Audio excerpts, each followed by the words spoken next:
ইরানের সাথে পরমাণু চুক্তি বিষয়ে আগামী 2 দিনের মধ্যে বড় ধরনের অগ্রগতির আশা করেছেন ভাইস প্রেসিডেন্ট জেডি ভ্যান্স। শনিবার সুইজারল্যান্ডে শান্তি আলোচনায় অংশ নেওয়ার উদ্দেশ্যে ওয়াশিংটন ছাড়ার আগে একথা জানান তিনি। ভ্যান্স বলেন, লেবানন ও ইসরায়েলের মধ্যে একটি পূর্ণাঙ্গ যুদ্ধবিরতি নিশ্চিত করা এবং ইরান থেকে সমৃদ্ধ ইউরেনিয়াম সরিয়ে নেওয়াকে এই মুহূর্তে হোয়াইট হাউস সর্বোচ্চ অগ্রাধিকার দিচ্ছে। এদিকে আইআরজিসি হরমুজ প্রণালী বন্ধের দাবি করলেও সেন্টকম জানিয়েছে এই কৌশলগত জলপথ দিয়ে বাণিজ্যিক জাহাজ ও তেল সরবরাহ পুরোপুরি স্বাভাবিক রয়েছে। শনিবার ইরানের সাথে দ্বিপাক্ষিক শান্তি আলোচনায় অংশ নিতে সুইজারল্যান্ড যাওয়ার পূর্বে ভাইস প্রেসিডেন্ট জেডি ভ্যান্স বলেন, আগামী 2 দিনের মধ্যে তেহরানের সাথে পরমাণু চুক্তি এবং লেবানন সংঘাতের অবসানে বড় অগ্রগতি সম্ভব। ইসরায়েল হিজবুল্লাহর চলমান লড়াই এই শান্তি প্রক্রিয়াকে বাধাগ্রস্ত করবে কিনা এমন প্রশ্নে ভ্যান্স জানান, এই মুহূর্তে মূল লক্ষ্য লেবানন থেকে সংঘাতের বিস্তার রোধ ও সীমান্তে স্থায়ী শান্তি নিশ্চিত করা। এর আগে ফক্স নিউজকে দেয়া বিশেষ সাক্ষাৎকারে ভাইস প্রেসিডেন্ট জানান, প্রেসিডেন্ট ট্রাম্পের বিশেষ দূত স্টিভ উইটকফ ও জামাতা জ্যারেড কুশনার ইতিমধ্যে সুইজারল্যান্ডে পৌঁছে কারিগরি বিষয় নিয়ে কাজ করছেন। ভ্যান্স বলেন, ইরান যেন দীর্ঘমেয়াদে পারমাণবিক কর্মসূচি পুনর্নির্মাণ করতে না পারে, সেজন্য তাদের সমৃদ্ধ ইউরেনিয়ামের মজুদ ছড়িয়ে নেওয়াকে সর্বোচ্চ অগ্রাধিকার দেওয়া হচ্ছে। চুক্তি নিয়ে রিপাবলিকান সেনেটরদের সমালোচনার জবাবে ভ্যান্স স্পষ্ট করেন, ইরানকে $300 বিলিয়ন পুনর্গঠন তহবিল নিঃশর্তভাবে দেয়ার ধারণাটি ভুল। হরমুজ প্রণালী বন্ধের খবরের সংশয় প্রকাশ করে ভ্যান্স জানান, প্রণালীতে এখনো মাইন থাকলেও তা 30 দিনের মধ্যে অপসারণের পরিকল্পনা রয়েছে এবং জলপথটি বন্ধ থাকার কোনো প্রমাণ তার কাছে নেই।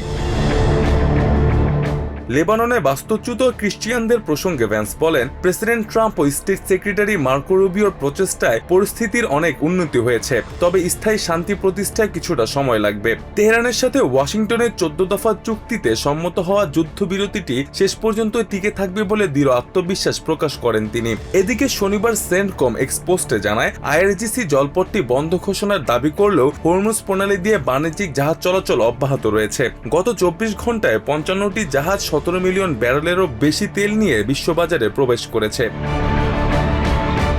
এমন উত্তেজনার মধ্যে আলোচনায় এগিয়ে নিতে শনিবার ইরানের পররাষ্ট্রমন্ত্রী আব্বাস আরাকচির সাথে বৈঠক করেছেন মধ্যস্থতাকারী পাকিস্তানের স্বরাষ্ট্রমন্ত্রী মহসিন নাকভি।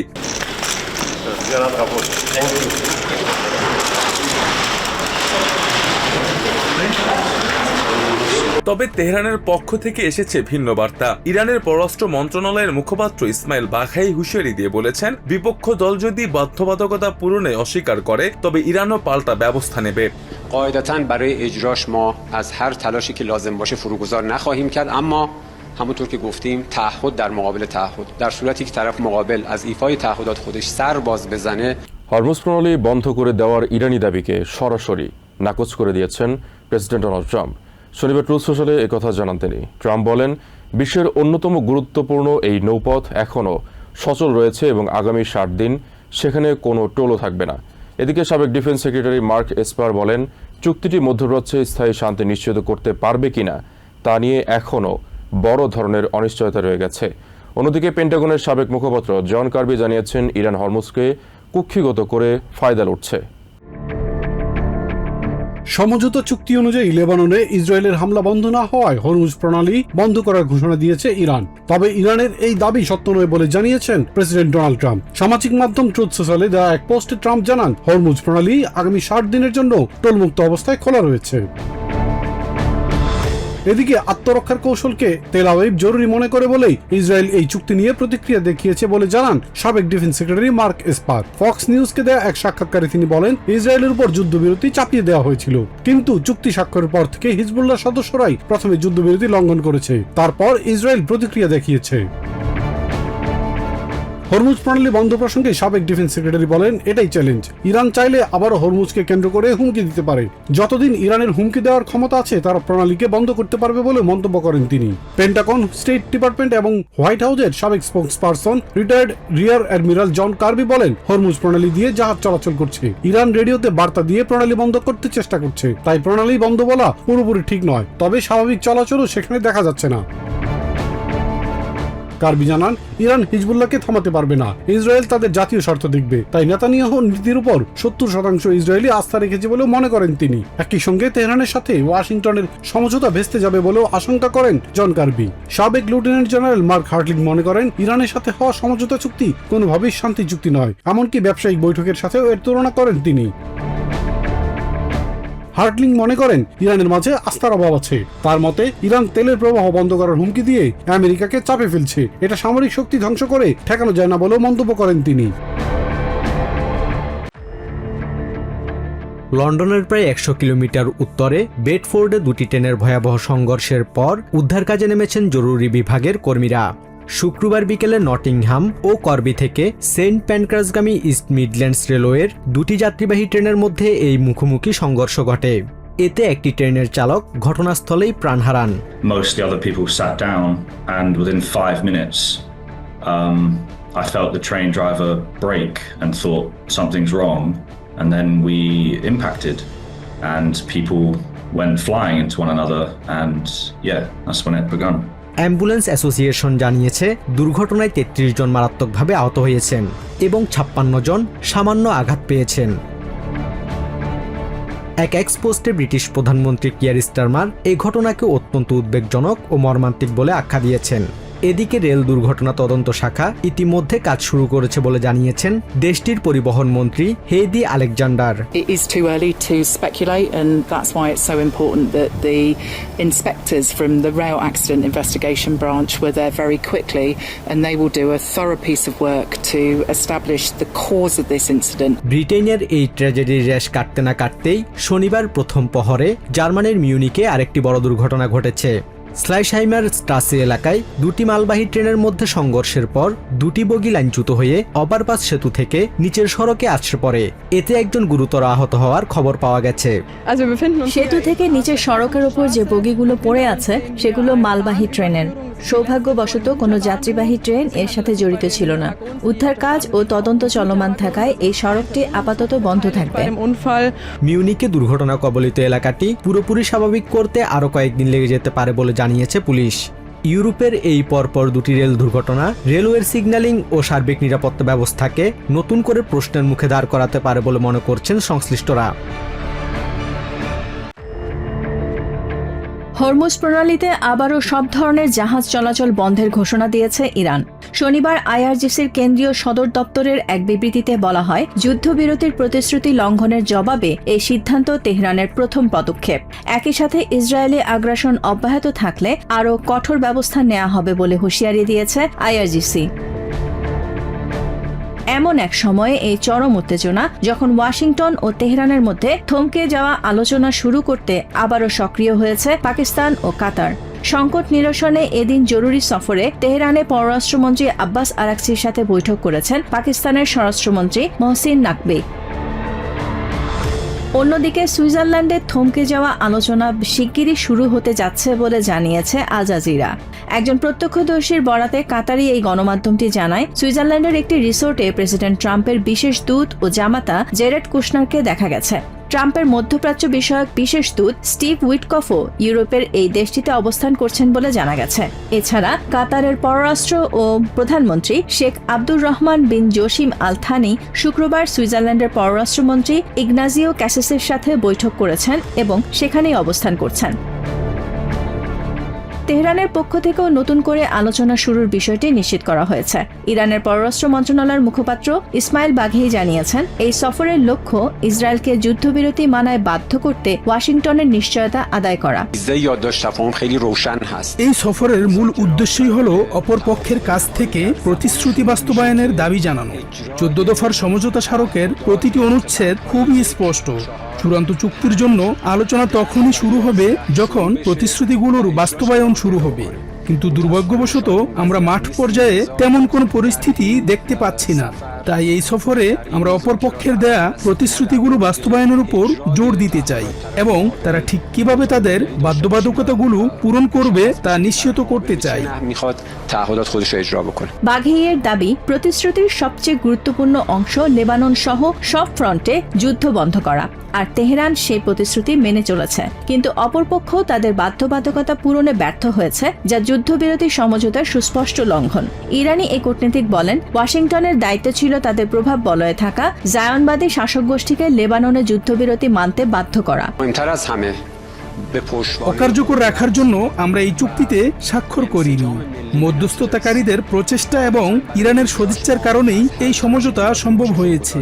স্বভাবতই এটি বাস্তবায়নে আমরা সর্বোচ্চ চেষ্টা করব, তবে প্রতিশ্রুতি রক্ষা করতে হবে উভয় পক্ষকেই। তারা দায়িত্ব এড়াতে চাইলে ইরানও প্রয়োজনীয় পদক্ষেপ নেবে। تدابیر لازم رو اتخاذ خواهد کرد. ইসরায়েল তেহরান ওয়াশিংটনের এই আলোচনার অংশ না হওয়ায় তারা লেবানন ছাড়তে নারাজ। ফলে তেহরানের চাপের মুখে ওয়াশিংটনের মধ্যস্থতায় হিজবুল্লাহর সাথে তড়িঘড়ি করে পৃথক যুদ্ধবিরতিতে সম্মত হয় তেল আবিব। কিন্তু যুদ্ধবিরতি ঘোষণার পরও লেবাননে হামলা থামেনি।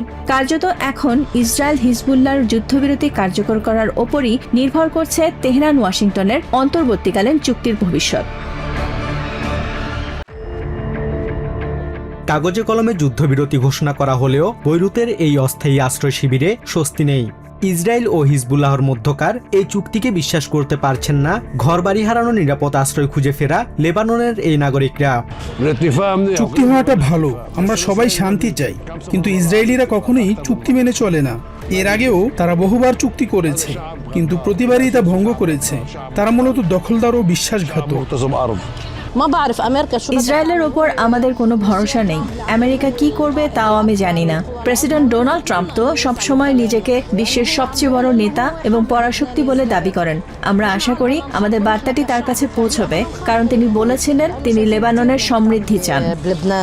প্রেসিডেন্ট ডোনাল্ড ট্রাম্পের মধ্যস্থতায় হওয়া এই চুক্তির স্থায়িত্ব নিয়ে প্রশ্ন তুলেছেন অনেকে। আবার কেউ কেউ তাকিয়ে আছেন নিজেদের স্থানীয় নেতৃত্ব ও হিজবুল্লাহর দিক নির্দেশনার দিকে। আমি ট্রাম্পকে বিশ্বাস করি না।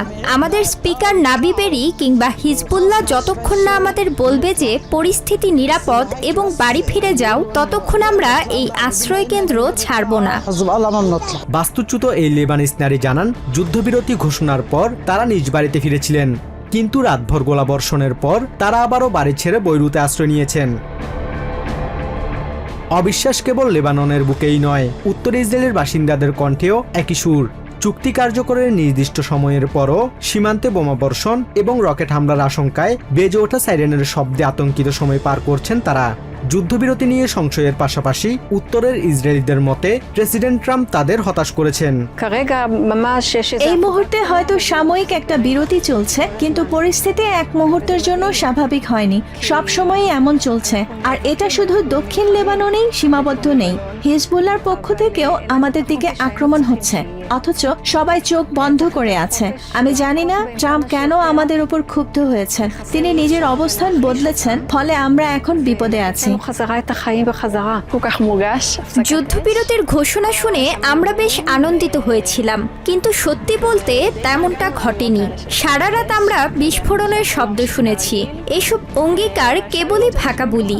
আমরা শুধু চাই আমাদের সেনারা নিরাপদে ফিরে আসুক এবং এই যুদ্ধ থামুক। যুদ্ধবিরতি সত্ত্বেও লেবাননের সামরিক অবস্থান ধরে রাখা এবং অভিযান চালিয়ে যাওয়ার ঘোষণা দিয়েছে ইসরায়েল। ফলে ওয়াশিংটন ও তেহরানের কর্মকর্তাদের মধ্যস্থতায় হওয়া এই যুদ্ধবিরতি বাস্তবায়ন মাঠ পর্যায়ে কতটা সফল হবে তা নিয়ে বড় ধরনের অনিশ্চয়তা রয়েই গেছে। 2023 সালের এপ্রিলে ওয়ারশতে ইউক্রেনের প্রেসিডেন্ট ভলোদিমির জেলেনস্কির গলায় পোল্যান্ডের সর্বোচ্চ রাষ্ট্রীয় সম্মাননা order of the white eagle তুলে দিয়েছিলেন তৎকালীন পোলিশ প্রেসিডেন্ট। তবে 3 বছর পর এক ঐতিহাসিক বিরোধের জেরে সেই সর্বোচ্চ সম্মাননা কেড়ে নেওয়ার নজিরবিহীন ঘোষণা দিলেন বর্তমান পোলিশ প্রেসিডেন্ট ক্যারল নাভরোকি। ইউক্রেনিয়ান সশস্ত্র বাহিনীর একটি ইউনিটের নাম দ্বিতীয় বিশ্বযুদ্ধে পোলিশদের গণহত্যাকারী সংগঠন ইউপি এর নামে রাখায় আমি এই সম্মাননা প্রত্যাহারের সিদ্ধান্ত নিয়েছি। তবে এই সিদ্ধান্ত ইউক্রেনের জনগণের বিরুদ্ধে নয় এবং আমাদের কৌশলগত নিরাপত্তা নীতিতেও কোনো পরিবর্তন আসবে না। পোল্যান্ডের দাবি, দ্বিতীয় বিশ্বযুদ্ধের সময় ইউক্রেনিয়ান জাতীয়তাবাদী সংগঠন ইউপিএ প্রায় 100,000 পোলিশ নাগরিককে হত্যা করেছিল। তবে কিয়েভের দাবি, ইউক্রেনের সেনারা সোভিয়েত ইউনিয়ন ও নাৎসি জার্মানির বিরুদ্ধে লড়াইয়ের প্রতীক হিসেবেই এই নাম বেছে নিয়েছে, পোল্যান্ডকে আঘাত করতে নয়। ওয়ারশর এই পদক্ষেপকে একটি বড় ভুল বলে উল্লেখ করেছেন ইউক্রেনের পররাষ্ট্রমন্ত্রী। গদান্স শহরে ইউক্রেন পুনর্গঠন বিষয়ক আন্তর্জাতিক সম্মেলনের মাত্র কয়েকদিন আগে পোল্যান্ডের এমন সিদ্ধান্ত দুই প্রতিবেশী দেশের মধ্যকার সম্পর্কে বড় ধরনের ফাটল ধরাতে পারে বলে আশঙ্কা করা হচ্ছে। কিয়েভের সাধারণ মানুষের মধ্যেও এই নিয়ে চরম হতাশা ও অসন্তোষ দেখা গেছে। আমি মনে করি এটি অত্যন্ত অন্যায় হয়েছে, কারণ আমরা আমাদের সমস্ত শক্তি দিয়ে নিজেদের রক্ষা করছি। পোল্যান্ড আমাদের অনেক সাহায্য করছে, তবে সম্মাননা কেড়ে নেওয়ার সম্পর্ক উন্নয়নের কোনো পথ হতে পারে না। আমি পুরোপুরি স্তব্ধ। শুরুতে মনে হয়েছিল পোল্যান্ড আমাদের পাশে আছে এবং সাহায্য করছে, কিন্তু এখন এই পুরনো ঐতিহাসিক স্মৃতিগুলো আবারও সামনে চলে আসছে, যা আমাদের দুই দেশের সম্পর্ককে ক্ষতিগ্রস্ত করতে পারে। ইউক্রেনকে শুরু থেকে পোল্যান্ড সামরিক সহায়তা দিয়ে এলেও শস্য আমদানি বিরোধ ও শরণার্থী সংকটের পর এই দ্বিতীয় বিশ্বযুদ্ধের সময়কার এই ঐতিহাসিক বিতর্ক দুই ইউরোপিয়ান মিত্রের দীর্ঘদিনের বন্ধুত্বের গভীরতাকে ফেলে দিতে পারে নতুন এক কঠিন পরীক্ষার মুখে। ডেমোক্রেটিক রিপাবলিক অব কঙ্গো থেকে শুরু হওয়া ইবোলা ভাইরাসের প্রাদুর্ভাব এখন ছড়িয়ে পড়েছে প্রতিবেশী দেশ উগান্ডাতেও। প্রাদুর্ভাব শুরু হওয়ার 1 মাসের মধ্যেই অঞ্চলটিতে এই ভাইরাসে আক্রান্ত হয়ে মৃতের সংখ্যা 200 ছাড়িয়ে গেছে। পরিস্থিতি মোকাবিলায় রীতিমতো হিমশিম খেতে হচ্ছে স্বাস্থ্য কর্মকর্তাদের। WHOর সর্বশেষ তথ্য অনুযায়ী কঙ্গোতে এখন পর্যন্ত 896 জনের শরীরে ইবোলা ভাইরাস শনাক্ত হয়েছে, যাদের মধ্যে মৃত্যু নিশ্চিত করা হয়েছে 232 জনের। এছাড়া উগান্ডায় বর্তমানে ইবোলায় আক্রান্ত 19 জন রোগী শনাক্ত করা হয়েছে, এদের মধ্যে 2 জনের মৃত্যু হয়েছে। তবে 6 জুনের পর দেশটিতে নতুন কোনো সংক্রমণের খবর পাওয়া যায়নি, যদিও স্বাস্থ্য বিশেষজ্ঞরা বলছেন দেশটি এখনও প্রাদুর্ভাবের আশঙ্কা থেকে পুরোপুরি মুক্ত নয়। আফ্রিকার স্বাস্থ্য কর্মকর্তারা বলছেন কঙ্গোতে চলমান অভ্যন্তরীণ সংঘাতের কারণে ত্রাণ তৎপরতা এবং ইবোলা প্রতিরোধের প্রচেষ্টা বাধাগ্রস্ত হচ্ছে। এছাড়া সুরক্ষা সরঞ্জামের অভাবে এ পর্যন্ত অন্তত 17 জন স্বাস্থ্যকর্মী ইবোলায় আক্রান্ত হয়ে মৃত্যুবরণ করেছেন। এ অবস্থায় সুরক্ষা সরঞ্জাম কেনার জন্য আরও তহবিলের আবেদন অব্যাহত রেখেছে আফ্রিকার সিডিসি। WHO জানায় ইবোলা আক্রান্ত ব্যক্তিদের সংস্পর্শে আসা হাজার হাজার মানুষের এখনও সন্ধান পাওয়া যায়নি। আমেরিকার সিডিসি সতর্ক করেছে অন্তত 50,000 মানুষ ইবোলা আক্রান্তদের সংস্পর্শে এসে থাকতে পারেন, যাদের এখনও পরীক্ষা করা সম্ভব হয়নি। এদিকে ইবোলা পরিস্থিতি মোকাবিলায় বড় বাধা হয়ে দাঁড়িয়েছে স্থানীয় পর্যায়ে ছড়িয়ে পড়া বিভিন্ন ধরনের অপতথ্য ও কুসংস্কার। স্বাস্থ্যকর্মীরা জানান সাধারণ মানুষের বড় একটি অংশ এটিকে কোনো রোগ না ভেবে অশুভ শক্তির প্রভাব হিসেবে দেখছেন। এছাড়া কোয়ারেন্টিনে পাঠিয়ে দেওয়ার ভয়ে আক্রান্তদের অনেকে হাসপাতালমুখী হতে চাইছেন না, যা পরিস্থিতিকে আরও জটিল করে তুলছে। বিশেষ করে শরণার্থী শিবিরগুলোতে মানবেতর জীবনযাপনে বাধ্য হচ্ছেন সাধারণ মানুষ। সেখানে পর্যাপ্ত স্যানিটেশন ব্যবস্থার অভাবে ভাইরাসটি আরও ব্যাপক হারে ছড়িয়ে পড়ছে। পর্তুগালের মধ্যাঞ্চলীয় লেরিয়া শহরের বনাঞ্চলে এখন চলছে গাছ কাটার জরুরি কর্মযজ্ঞ। সাম্প্রতিক ঝড় ক্রিস্টিনের তাণ্ডবে সেখানে হাজার হাজার পাইন গাছ উপড়ে পড়েছিল। আবহাওয়া দপ্তর থেকে তীব্র তাপদাহের সতর্কতা জারির পর শুকনো কাঠের স্তূপ থেকে যে কোনো সময় ভয়াবহ দাবানল ছড়িয়ে পড়ার আশঙ্কা করা হচ্ছে। আমরা অত্যন্ত চিন্তিত, প্রধানত দাবানলের উচ্চ ঝুঁকির কারণে। কারণ আপনারা দেখতেই পাচ্ছেন বনের চারপাশ জুড়ে যেভাবে শুকনো গাছের ডালপালা ও কাঠ পড়ে আছে, তাতে সামান্য আগুন লাগলেই তা মুহূর্তের মধ্যে পুরো বনে ছড়িয়ে যেতে পারে। পরিস্থিতি মোকাবিলায় বিশেষ সিভিল প্রোটেকশন ফোর্স ও ফায়ার সার্ভিসের কর্মীরা দিনরাত কাজ করছেন। 1100 কিলোমিটার বনপথের মাঝে ইতিমধ্যে 800 কিলোমিটারেরও বেশি রাস্তা পরিষ্কার করা হয়েছে। তবে বনের ভেতরে এখনও বিপুল পরিমাণ ভারী কাঠ জমে থাকায় সাধারণ মানুষের পাশাপাশি উদ্ধারকারীদের জীবনও ঝুঁকিতে পড়ার ভয় রয়েছে। যদি দাবানল শুরু হয় তবে পরিস্থিতি সামলানো খুবই জটিল হবে, কারণ বনের ভেতর এখনো প্রচুর কাঠ পড়ে আছে। ট্রাকগুলো এত দ্রুত এই কাঠের স্তূপ সরিয়ে কারখানায় নিতে পারছে না। পরিস্থিতি আসলেই বেশ কঠিন। তাপদাহের সময় বনাঞ্চলে যে কোনো ধরনের আগুন বা অসাবধানতা এড়াতে পুরো এলাকায় নজরদারি জোরদার করা হয়েছে, যাতে সম্ভাব্য বড় কোনো বিপর্যয় থেকে পরিবেশ ও জানমাল রক্ষা করা যায়। আমাদের মূল লক্ষ্য আতঙ্ক ছড়ানো নয়, বরং দায়িত্বশীল হওয়া। এই বছর আমাদের পৌরসভায় যাতে কোনোভাবেই আগুনের সূত্রপাত না ঘটে তা নিশ্চিত করা অত্যন্ত জরুরি। যে কোনো আগুন নেভানো এবার চরম জটিল হতে পারে। পর্তুগাল সাধারণত ইউরোপিয়ান ইউনিয়নের মধ্যে আয়তনের তুলনায় সবচেয়ে বেশি দাবানলে ক্ষতিগ্রস্ত দেশ। এই বছর পরিস্থিতি নিয়ন্ত্রণে রাখতে 15,000-এরও বেশি কর্মী, 3,500 যানবাহন এবং 81টি অগ্নি নির্বাপক বিমান প্রস্তুত রাখা হতে পারে বলে জানিয়েছে কর্তৃপক্ষ। নিউ ইয়র্ক থেকে সম্প্রচারিত TVN 24 টেলিভিশন বিশ্বজুড়ে বাঙালির কণ্ঠস্বর।